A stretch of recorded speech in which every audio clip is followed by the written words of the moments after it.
Hey everybody, it's Ron from Pick Dawgz, and this is Ron's Bank Shop Breakdown. We're going to go over 5 college basketball games for Tuesday, November 15th, 2022.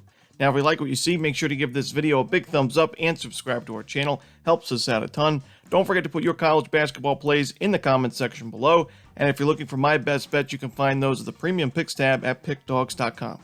Alrighty, let's get into it. Here are 5 games for Tuesday's card in college hoops. First up, we're going to talk about one of the more anticipated games of the college basketball schedule, at least in the early part of the season. That, of course, number 7 Duke taking on number 6 Kansas. It's going to be a 9:30 Eastern start time on ESPN. Kansas currently laying 2 points, and this one total is at 144.5. Now, I'm going to mention it, in the beginning. I'm not really in love with this game from a handicapping perspective. I think it is kind of a coin flip, honestly. You look at a line like -2 for Kansas, and it's expected that this game's going to be pretty close. I'm very excited to watch this one as a fan. This, should be one of the better games in non-conference schedule of all college basketball this year, but in terms of value, I just don't see it from either side, but I am going to lean towards Kansas here on the money line just because I do think they have the better defense. I like their rebounding ability both on the offensive and defensive side, and I also trust their shooters. I do think that Kansas overall has the better shooting, is the better shooting team, and we saw that going into the season. Duke had a little bit of a concern with its shooting performances, especially at the perimeter, and the head coach John Shire mentioned that his team, he didn't really have a true shooter on this roster, even though they're going to be able to score points, and they're still number 4 in adjusted offensive efficiency. They haven't really been great from the perimeter yet this season, still ranked 153rd in three-point percentage, but they're defending the basketball very well. They're number 1 in the nation in offensive rebounding. They're still top 10, like I mentioned, in offensive efficiency. So Duke, still a very, very talented team, a very good team. Both of these teams should make deep runs in the NCAA tournament, if not Final Four runs when we get down to March Madness. But for me, I just think Kansas a little bit more experience. I like the way that Jalen Wilson is playing to start the season. Could be one of the better players, not only just in the Big 12, but in the entire country. I mean, he's shooting 46% from 3 to start the season, double-digit rebounds per game. I like this Kansas roster. I like Duke as well, but I'm going to lean towards the Jayhawks in what should be an unbelievable game. But give me the Jayhawks here on the money line. Next up, we see Marquette taking on Purdue. The Boilermakers are laying 9 points, and this one totals at 148.5. Now, Purdue, this is going to be a home game for them. It's going to be an 8:30 Eastern start time on Fox Sports 1. And I do think that Purdue is going to win this game by double digits, so I'm willing to lay the points here with the home team. Last season, Purdue, number 2 in adjusted offensive efficiency. It was a team that was ranked inside the top 25 in AP polls for most of the year, but they struggled on the defensive end of things in certain spots last season. They struggled down the stretch in the regular season in Big Ten play, and in the NCAA tournament, despite making it to the second weekend, they struggled down the stretch defensively against St. Peter's, and that's why they suffered the upset loss in that game. But going into this year, they were expected to improve a little bit on the defensive end, but not expected too many crazy things either. To start the season, they've only given up 53 points to Milwaukee, 44 to Austin Peay. I know it's not the strongest strength of schedule, that's for sure, but it's still a very promising sign for this defense, which is now ranked inside the top 50 in adjusted defensive efficiency. The offense is looking strong behind Zach Edey, who's having he had 2 fantastic games against Milwaukee and Austin Peay. His first game was all about the rebounding. He had 12 points in that one. He was 4 of 13 from the field, so he didn't have the greatest shooting performance, but he was 10 offensive rebounds, 7 defensive, so 17 total rebounds in that game.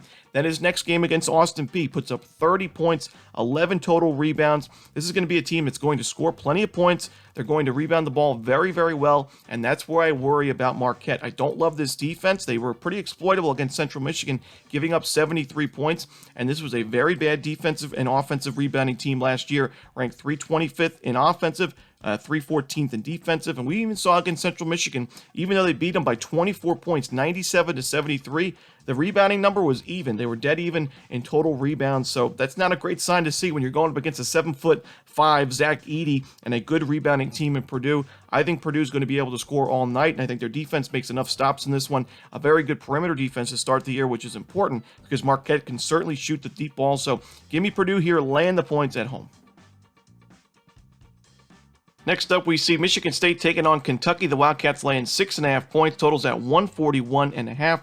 I'm going to take the points here with Michigan State, and I don't want to overreact to one single performance that any team has this season, but I got to give Michigan State's defense a lot of credit. It's not easy to hold Gonzaga under 70 points. It only happened twice last season. Gonzaga's a team that not only is a good shooting team and a very efficient team offensively, but they just work at such a fast pace that it's really easy for Gonzaga to score 80-plus points a night, even against some of the tougher defenses in the country. But Michigan State's defense came to play in that one. I know the neutral site court probably helped their chances, but they're at another neutral site game here, which sets up pretty well to the under in college basketball in recent years. So the under may be worth a look in this one. But Michigan State, I feel like I think they probably feel that they can compete in this one, and I don't blame them. You look at the shooting numbers for Michigan State in that game against Gonzaga. They only shot 18.8% from three and 64% from the free throw line, yet they still only lose the game by 1 point. You bump up those shooting numbers to around country average, you can win that game over Gonzaga outright. So against another top 5 team in another neutral site game, I think Michigan State likes its chances, and I like their chances as well for at least a cover.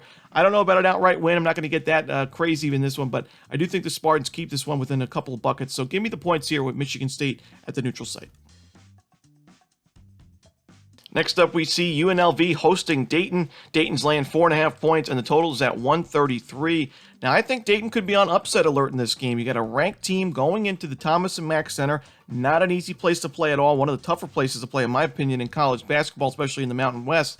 And you get a UNLV team that plays very good defensively. They're right now ranked inside the top 75 in adjusted defensive efficiency. They force a ton of turnovers, which we know turnovers and fast break points are great for pumping up the crowd. And we saw that a similar game, in my opinion, with Villanova and Temple. Temple was getting a few points, I think about 5-6 points, and they rode the energy that the crowd was giving them in that game to an outright upset victory over Nova. And I think Villanova is the better team. I think they are definitely the better team and more talented team. And I think if those teams played at a neutral site or in Villanova, it would be Villanova all day long. But Temple at home was a very attractive underdog because of just how excited they were to play a ranked team, a regional rivalry as well with Villanova.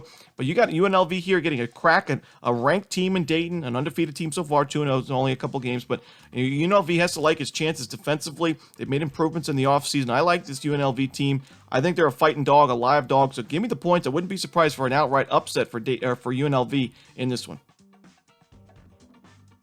Next up, we see Buffalo taking on Connecticut. UConn laying 20 points in this one. Total's at 152. So a very steep total and a very steep line here with UConn laying those 20 points. And, we don't see Buffalo. This Buffalo program a few years ago especially was a team that was featured in the NCAA tournament. They were a Cinderella team at some point in the tournament, and a team that's been pretty competitive in MAC play in the last few years. But this season, they lost a lot of production from last year's team, and even last year's team wasn't the greatest overall. They made a lot of mistakes down the stretch in MAC play that cost them really any chance of competing in the conference. So it's not surprising to see them ranked outside the top 200 in KenPom and not really have much of a chance in terms of the odds makers in the spread here with the 20-point underdog line. So, we got to look at the numbers here for Buffalo. I don't like the fact that they've been turning the ball over left and right. And we saw their game against James Madison. They lost 97-62. James Madison was 7 of 18 from three-point range, 38%. So, it wasn't like James Madison went crazy bonkers from the perimeter, and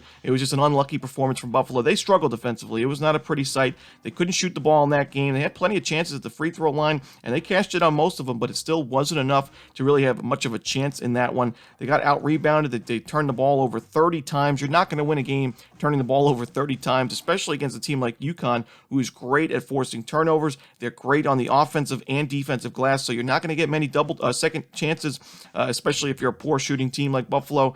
I don't love this spot here for Buffalo at all. On the road against a very good UConn team, and you're struggling on both sides of the basketball, coming off an ugly loss against James Madison.